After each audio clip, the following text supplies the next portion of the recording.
જય શ્રી કૃષ્ણ. જય પૂરણ પુરુષોત્તમ ભગવાન. કાંઠાઘોરની બીજા દિવસની વાર્તા.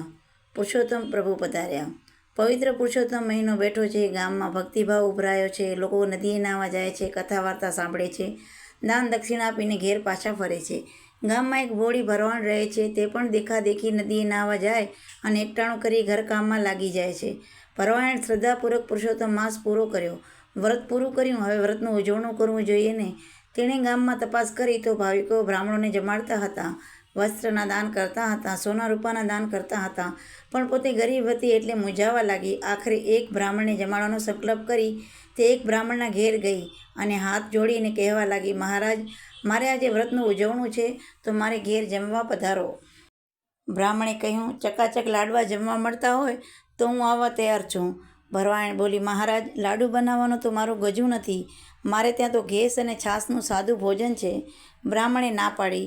ભરવાણે નિરાશ થઈને બીજા બ્રાહ્મણને નોતરું આપવા ગઈ, પણ ઘેસ છાશનું ભોજન મળશે એવું જાણી તે બ્રાહ્મણે પણ નોતરાનો સ્વીકાર કર્યો નહીં. ગામમાં કોઈ બ્રાહ્મણે હા ભણી નહીં એટલે ભરવાણ મનમાં દુઃખી થતી પાછી ફરતી હતી. ત્યાં એક બટુક બ્રાહ્મણ સામો મળ્યો. ભરવાણે તેને પૂછ્યું, મહારાજ, આજે મારે વ્રતનું ઉજવણું કરવાનું છે અને તેમાં એક ભૂદેવને જમાડવાનો મેં સંકલ્પ કર્યો છે, પણ દુઃખની વાત છે કે કોઈ બ્રાહ્મણ મારું નોતરું સ્વીકારતા નથી. આ બટુક બ્રાહ્મણ તે પુરુષોત્તમ પ્રભુ હતા. તે પરમ ભક્ત ભોળી ભરવાડની વહારે દોડી આવ્યા હતા. તેઓ ભરવાડને કહેવા લાગ્યા, બાઈ, લાડવા જમવા મળતા હોય તો કોઈ બ્રાહ્મણ ના પાડે નહીં.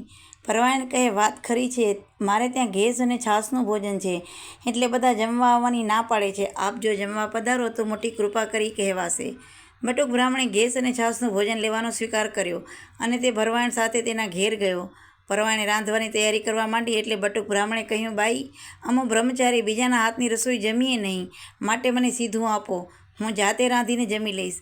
જલ્દી સીધું આપો, મને બહુ ભૂખ લાગી છે. ભરવાડ બધી સામગ્રી બટુક બ્રાહ્મણના આગળ મૂકી.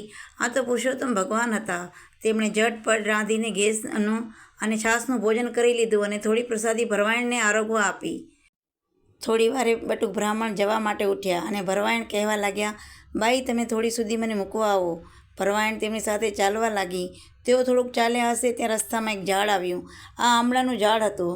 તેના પર પુષ્કળ આમળા લાગેલા હતા. બટુક બ્રાહ્મણે તો આમળા તોડવા સડસડાટ ઝાડ ઉપર ચડી ગયા અને એક પછી એક ડાળીઓ હલાવવા માંડી એટલે આમળા ટપાટપ નીચે પડવા લાગ્યા. પછી બટુકજી આમળા ખાતા ઉતર્યા અને બોલ્યા, બાઈ, આ બધા આમળા લુગડામાં બાંધીને ઘેર લઈ જાઓ, તે તમને ખૂબ જ કામ આવશે. હવે હું મારા રસ્તે પડી જાઉં છું. આટલું કહેતા પુરુષોત્તમ પ્રભુ અંતર ધ્યાન થઈ ગયા. ભરવાડ આંખો ચોળીને જોવા લાગી કે બટુકજી એટલી વારમાં ગયા ક્યાં, પણ પ્રભુની લીલાનો પાર કોઈ પામી શક્યું છે?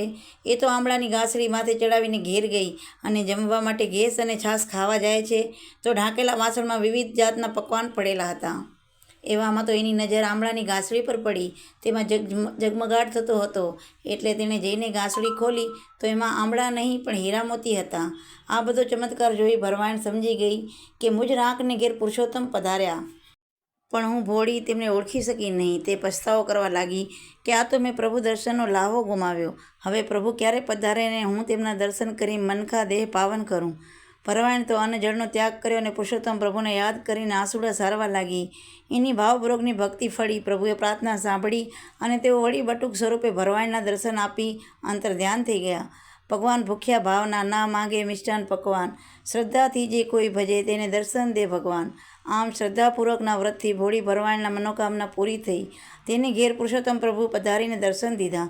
હે પુરુષોત્તમ પ્રભુ, તમે જેવા ભોળી ભરવાડને ફળ્યા એવા શ્રદ્ધાપૂર્વક તમારું વ્રત કરનારને ફળજો. જય પૂરણ પુરુષોત્તમ ભગવાન. જય કાંઠાગોર માવડી. જય શ્રી કૃષ્ણ.